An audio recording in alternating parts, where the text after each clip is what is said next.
رسول اللہ الصلاۃ والسلام علیک یا حبیب اللہ الصلاۃ والسلام علیک یا نبی اللہ صلی اللہ تعالی علیہ وسلم۔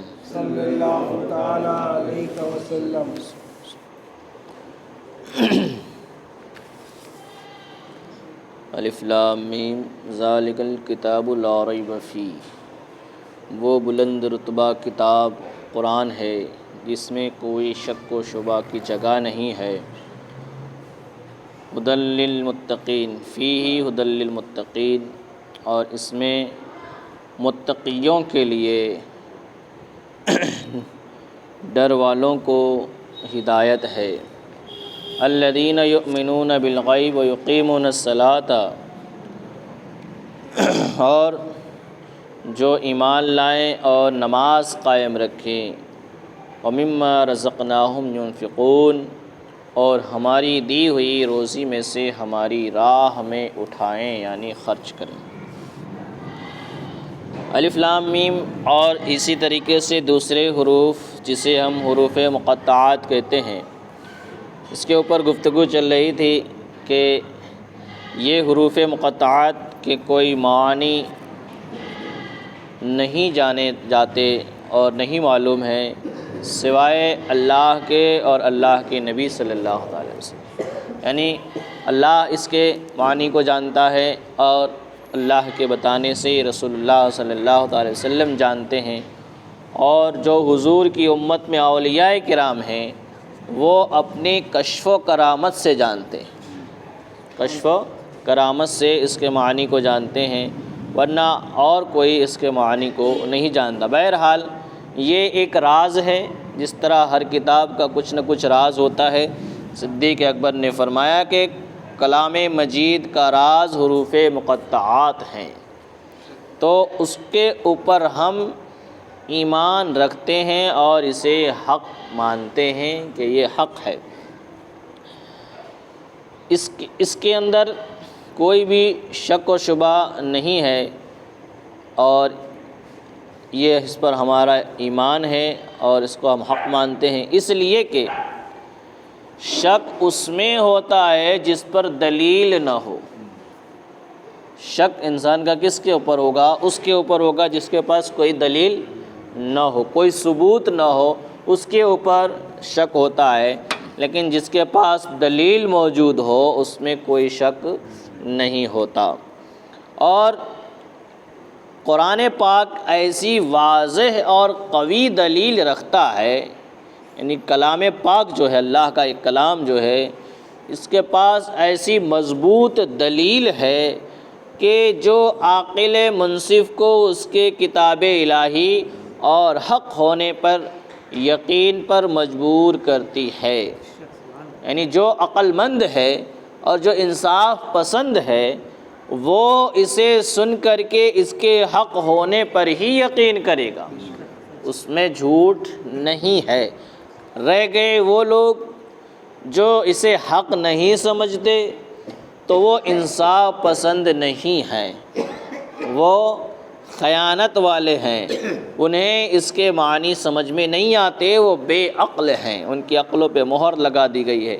لیکن جس کے پاس عقل ہوگی اور وہ انصاف پسند ہوگا، وہ جب قرآن پاک کی آیتوں کو سنے گا یا حروف مقطعات کے بارے میں حکم سنے گا تو وہ یقین ہی کرے گا۔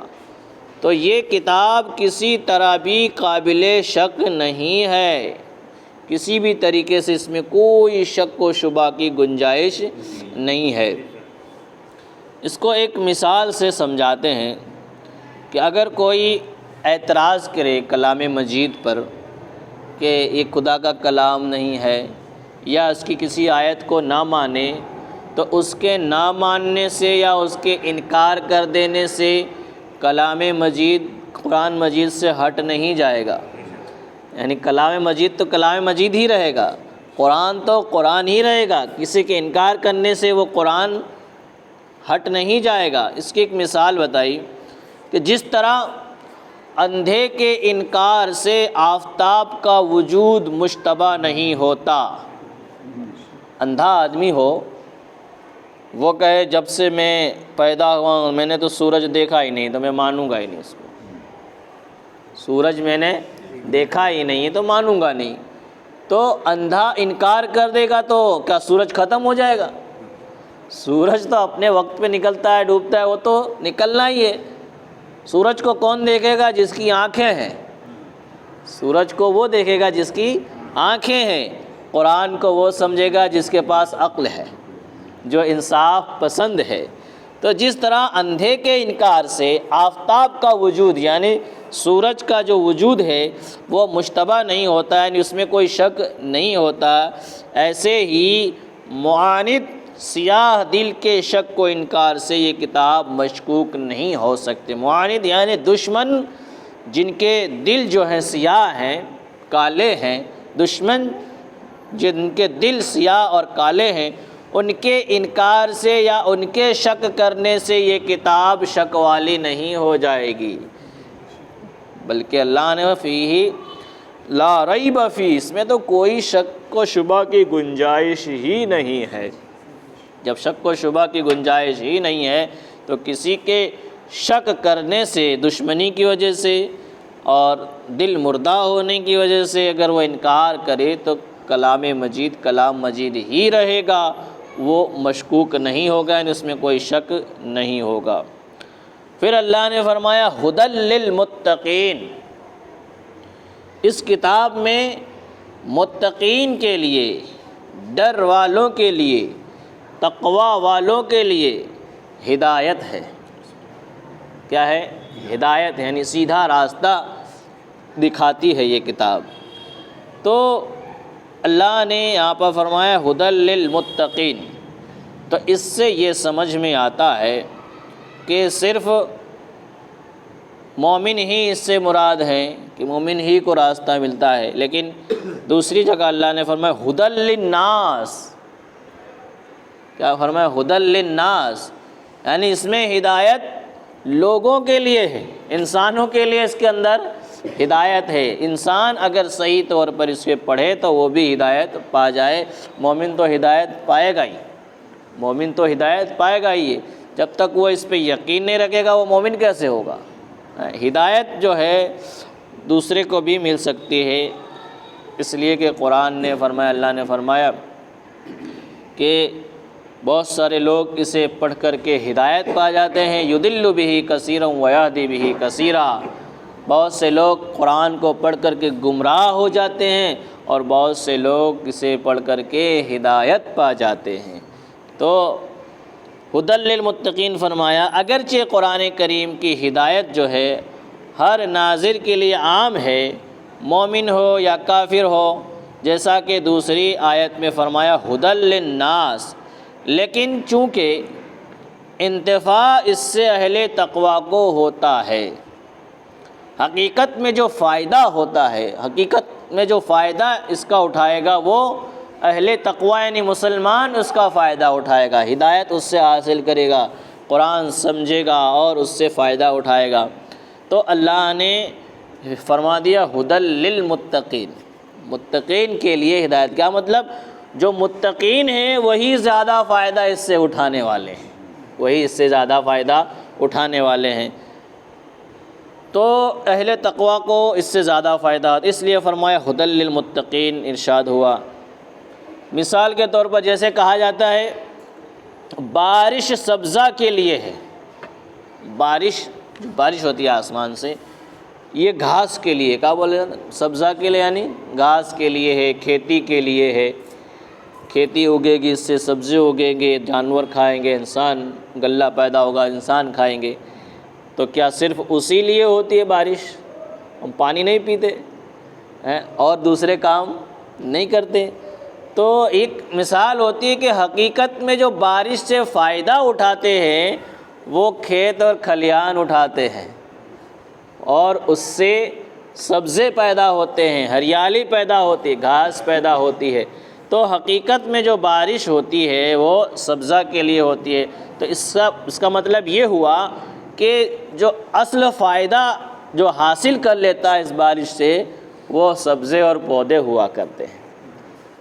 حقیقت میں جو فائدہ حاصل کرتے ہیں وہ سبزے اور پودے ہوتے ہیں، لیکن بارش تو سب کے لیے ہوتی ہے، لیکن بولا جاتا ہے اس کے لیے۔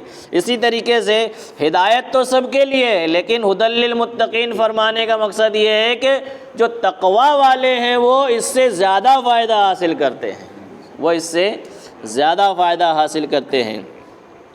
تو بارش سبزہ کے لیے یعنی منتفع اس سے سبزہ ہوتا ہے، یعنی اس سے زیادہ فائدہ جو ہے وہ سبزہ حاصل کرتا ہے، گھاس پھوس حاصل کرتے ہیں۔ اگرچہ یہ ہر زمین پر برستی ہے، یعنی بنجر زمین پر بھی بارش ہوتی ہے اور زرخیز زمین پر بھی ہوتی ہے، یعنی جہاں سے غلہ اگتا ہے وہاں بھی بارش ہوتی ہے، جہاں نہیں اگتا وہاں بھی بارش ہوتی ہے، کھیتوں میں بھی بارش ہوتی، پہاڑ پر بھی بارش ہوتی ہے، لیکن پہاڑ وہ فائدہ نہیں اٹھا پاتا جو کھیت اٹھا لیتا ہے، کیونکہ پہاڑ پر پانی گرتا ہے وہ تو زمین پہ نیچے آ جاتا ہے، لیکن کھیت جو ہے اپنے اندر پانی کو جمع کر لیتا ہے اور اس کے اندر جو پیدا کرنے کی صلاحیت ہوتی ہے وہ پانی کے ذریعے سے اسے سبزوں کو پیدا کرتا ہے اور اناج کو پیدا کرتا ہے۔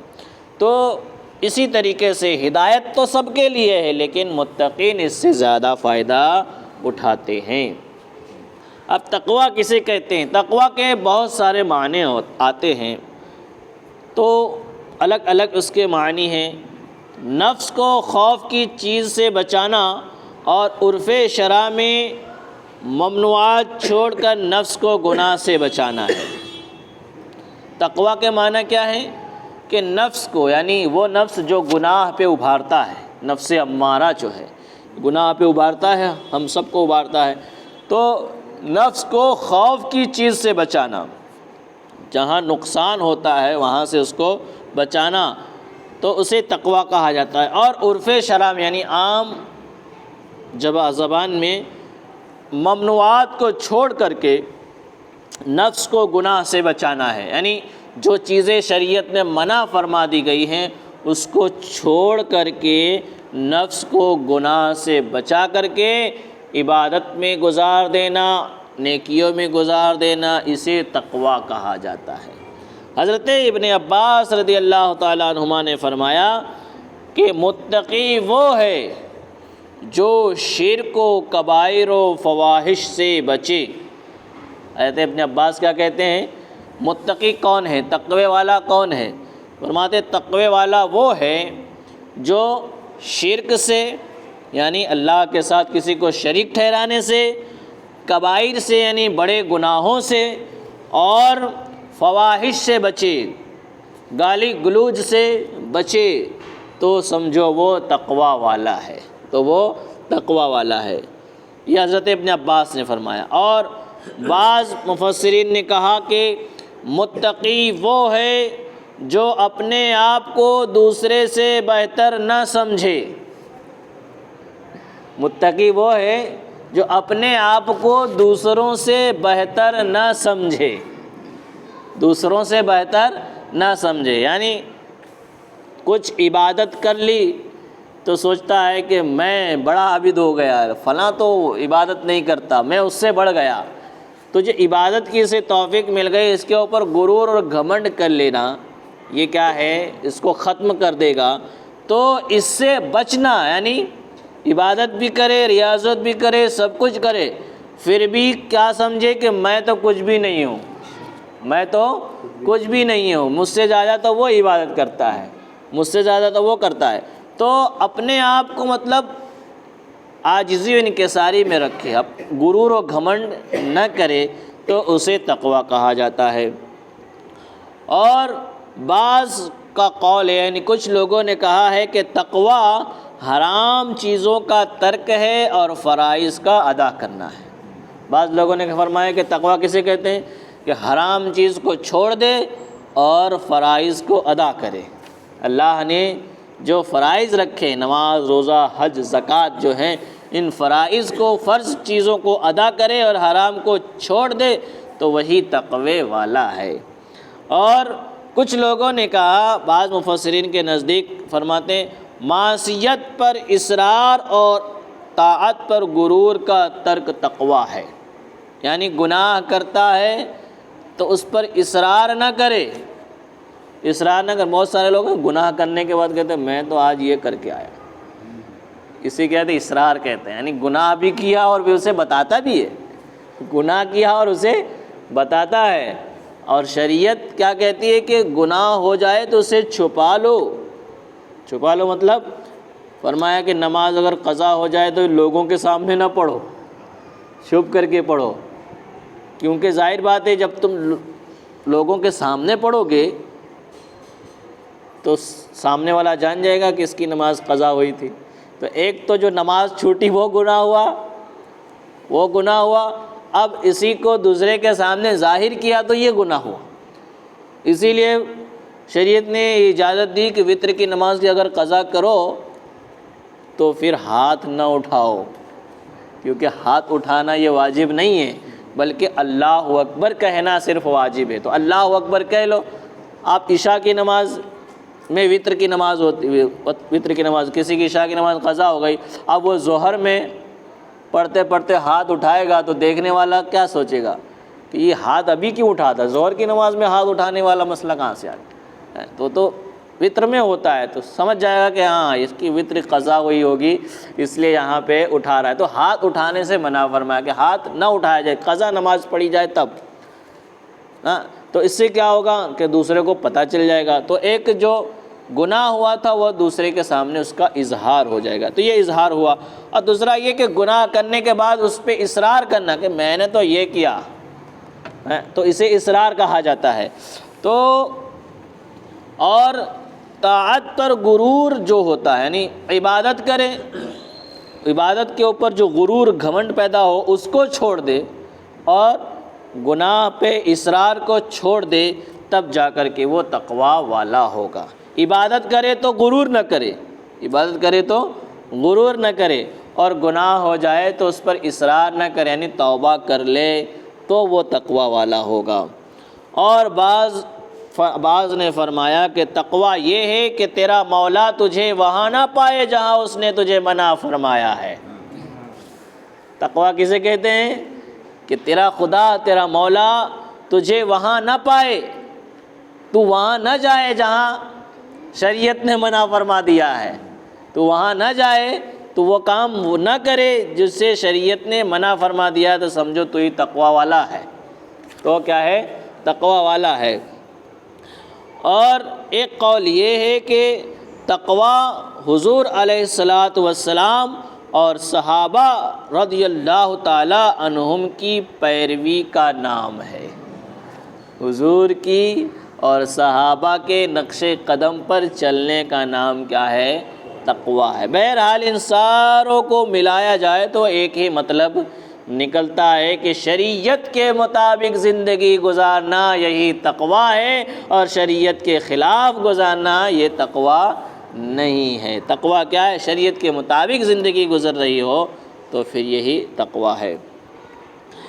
اور تقوی کے کچھ مرتبے بھی ہیں۔ عوام کا تقوی یہ ہے کہ ایمان لا کر کفر سے بچ جائے۔ عام آدمی کا تقوی کیا ہوگا کہ وہ تو بہت زیادہ راتوں رات عبادت نہیں کرنے والا ہوگا، اسے بہت سارا علم بھی نہیں ہوگا، تو اس کا کیا تقوی ہوگا؟ ایک عام آدمی کا تقوی کیا ہوگا؟ تو اس کا تقوی یہ ہے کہ وہ ایمان لا کر کے کفر سے بچ جائے۔ ایمان لا کر کے، ایمان لے آیا ہے تو اب کفر کی طرف نہ جائے، تو یہی اس کا تقوی ہے، یہی اس کا کیا ہے؟ تقوی ہے۔ آج ہمارے مسلم جو ہے کفر کب کر جاتے ہیں انہیں پتہ ہی نہیں ہوتا، کافر کب ہو جاتے ہیں انہیں پتہ ہی نہیں ہوتا۔ ایسے ایسے گانے، ایسے ایسے کفریہ کلمات بول جاتے ہیں، کافر ہو جاتے ہیں، انہیں پتہ ہی نہیں ہوتا۔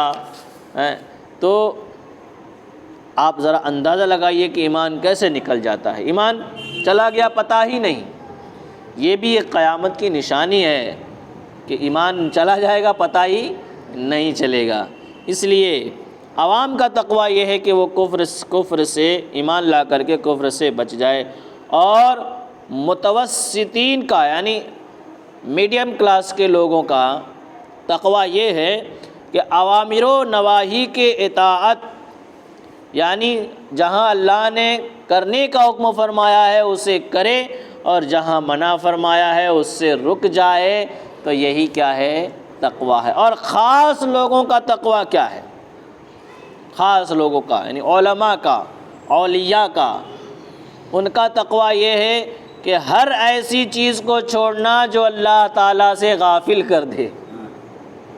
اللہ تعالیٰ سے جو بھی چیز غافل کر دے اسے وہ چھوڑ دیتے تھے۔ یہ اللہ والوں کا تقویٰ ہوتا ہے، اور جسے یہ تقویٰ حاصل ہو جائے تو پھر اللہ ان کے بارے میں ارشاد فرماتا ہے یا ایتھا النفس المطمئنہ ارجعی الی ربک راضیۃ مرضیہ، اے نفس مطمئنہ والے جا اپنے رب کی جانب لوٹ جا، راضی خوشی لوٹ جا، وادخلی فی جنتی وادخلی فی عبادی وادخلی جنتی، اور میرے نیک بندوں میں داخل ہو جا اور جا میری جنت میں داخل ہو جا۔ تو ایسے لوگوں کو یہ مرتبہ ملتا ہے۔ تو یہاں تک تقوی کے تعلق سے گفتگو ہوئی، اور حضرت مترجم قدس سرہ نے فرمایا کہ تقوی 7 ہے، یعنی امام اہل سنت رضی اللہ تعالیٰ عنہ نے فرمایا کہ تقوی 7 قسم کے ہیں۔ کفر سے بچنا بھی کیا ہے؟ تقوی ہے، اور الحمدللہ بفضلہ تعالی یہ تقوی تو ہر مسلمان کو حاصل ہے۔ کفر سے بچنا بھی کیا ہے؟ تقوی ہے، لیکن یہ تقوی ہر مسلمان کو حاصل ہے۔ ظاہر بات ہے مسلمان ہے تو کفر سے بچا ہوا ہے، اور جیسے ہی کفر سے نکل جائے گا وہ تقوی ختم ہو جائے گا۔ تو مسلمان ہے تو یہ تقوی اسے حاصل ہے کفر سے، بفضل تعالی اللہ کے فضل سے مسلمان کو یہ تقوی حاصل ہے۔ نمبر 2، بد مذہبی سے بچنا، بد مذہبی سے یعنی گمراہ فرقوں سے بچنا، تو یہ ہر سنی کو نصیب ہے، ہر سنی کو نصیب ہے۔ تو ایک تو مسلمان ہوئے تو ایک تقوی حاصل ہوا، سنی ہیں تو دوسرا تقوی بھی حاصل ہوا۔ اب تیسرا نمبر کے کہ ہر کبیرہ سے بچنا، ہر بڑے گناہ سے بچے، تو یہ بھی کیا ہے؟ تقوی ہے۔ اور 4 نمبر پہ صغائر سے بچنا، کبیرہ تو کبیرہ چھوٹے گناہوں سے بھی بچنا، یہ بھی کیا ہے؟ تقوی ہے۔ اور شبہات سے احتراز، شبہات سے مطلب وہ کام جو شک والے ہیں اس سے بھی احتراز۔ مثال کے طور پر آپ یہاں سے دوسری سٹی میں گئے اور آپ کو گوشت کھانے کا من ہوا، اور آپ کو مطلب یقین کے ساتھ یہ نہیں معلوم کہ یہ گوشت کہاں سے آیا ہے، سنی نے ذبح کیا ہے یا وہابی نے ذبح کیا ہے یا کسی اور نے ذبح کیا ہے، یا یہ گوشت کہاں سے کٹا کہاں تک آئے، یہاں ہم تک پہنچ رہا ہے تو کیسے پکے پہنچ رہا ہے، یہ کیا ہوا؟ شبہات ہوئے۔ کیا ہوئے؟ شبہات، نہیں معلوم کہ کیا ہے، کیسا ہے، نہیں معلوم۔ تو جو تقوی والے ہوتے ہیں وہ اسے بھی نہیں کھاتے، وہ اسے بھی نہیں کھاتے کیونکہ معلوم ہی نہیں ہے۔ اور کچھ ایسے اعلیٰ تقوی والے ہوتے ہیں انہیں بتایا بھی جائے کہ یہ فلاں کے یہاں سے آیا اور اس طریقے سے یہاں تک پہنچتا ہے، تو بھی انہیں شک ہوتا ہے تو وہ اسے نہیں کھاتے، یعنی کھانا ضروری تو ہے نہیں، نہ کھا کر کے وہ شریعت پہ عمل کر لیتے ہیں۔ تو یہ شبہات سے بھی بچنا، اور پھر شہوات سے بچنا بھی تقوی ہے، یعنی نفسانی خواہشات سے بچنا یہ بھی تقوی ہے۔ اور نمبر 7، غیر کی طرف التفات سے بچنا، دوسروں کی طرف متوجہ ہونے سے بچنا، یہ اخص الخواص کا منصب ہے کہ ان کا دل خدا کے علاوہ کسی اور کی جانب جاتا ہی نہیں، اسے اخص الاخواص یعنی بہت خاص اللہ کے نیک بندوں کا ایسا تقوی ہوتا ہے۔ اور قرآن عظیم 7 مرتبوں کا ہادی ہے، کلام مجید جو ہے ان سارے تقووں کی جانب ہدایت کرنے والا ہے۔ یہ سارے 7 کے 7 جو تقوے ہیں ان 7 کے تقوے کی جانب قرآن کریم ہدایت کرنے والا ہے، اور وہ سارے تقوے اس میں آ گئے ھدی للمتقین، متقین کے لیے ہدایت ہے۔ تو متقین کے لیے اس میں ہدایت ہے، اور یہ اس لیے فرمایا کہ متقین اس سے زیادہ فائدہ حاصل کرتے ہیں، ورنہ ہدایت تو ھدی للناس بھی ہے، یعنی لوگوں کے لیے بھی ہدایت ہے۔ تو جو زیادہ فائدہ حاصل کرتا تھا اسی کا اللہ تبارک و تعالیٰ نے شروع میں ذکر فرما دیا۔ اللہ تبارک و تعالیٰ کی بارگاہ میں دعا ہے کہ مولا جو کچھ بھی بیان ہوا اسے ہمیں سمجھنے کی توفیق عطا فرما، ہمارے ذہنوں میں محفوظ رکھنے کی توفیق عطا فرما، علم کی لازوال دولت سے مالا مال فرما، اپنے محبوب پاک صلی اللہ تعالی وسلم کے صدقے طفیل ایمان پر خاتمہ نصیب فرما۔ اللہم ربنا تقبل منا انک انت السمیع العلیم وتب علینا انک انت التواب الرحیم۔ ان اللہ وملائکتہ یصلون علی النبی یا ایھا الذین آمنوا صلوا علیہ وسلموا تسلیما۔ اللہم صل علی سیدنا شفیعنا حبیبنا مولانا محمد وآلہ وسلم۔